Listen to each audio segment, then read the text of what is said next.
मोर प्रिय राउरकेला आदिवासी वृंद एवं ताहा सहित पूरा सुंदरगढ़ जिलार आदिवासी वृंद समस्त को मु डॉक्टर अनुप कुमार मल्लिक आंचलिक अधिकारी राज्य प्रदूषण नियंत्रण बोर्ड आंचलिक शाखा राउरकेला तरफ आगामी जो होली आसूची 14 एवं 15 तारीख मार्च से समस्त को मु आंतरिक सहित शुभेच्छा जनाऊँगी।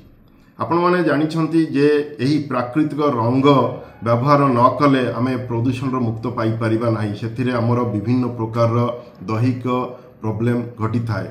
तेणु समस्त आदिवासी वृंद को मोर निवेदन आपण मैंने भल भाव में होली खेलतु किंतु ताहा सहित किछि नियम मानिकी चलतु। सेगुड़िक है प्राकृतिक रंगर व्यवहार करंतु एवं प्रदूषण बंचतु। रासायनिक रंग परिवेश को नष्ट करने संगे संगे शरीर चर्म और चक्षुर क्षति घटाई थाए। सुरक्षित होली मानतु, रासायनिक मुक्त रंग व्यवहार करंतु। रंग खेलिया पूर्वरु शरीर को संपूर्ण ढांकुथिबा पोशाक पिंधंतु। सनग्लास और मास्क पिंधंतु। श्वासरोगी माने निश्चित भाव में मास्क व्यवहार करंतु।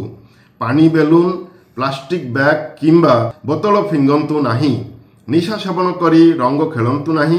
पानी रंग खेलरू निजको दूरेई रखंतु। रंग खेली सारी नदी किंबा पोखरी गाधेवाकू जीवाकू बारण करंतु। केवल जैविक रंग व्यवहार करंतु एवं सुरक्षित रुहंतु। पुणी थारे समस्त को शुभेच्छा जनाऊँगी। नमस्कार।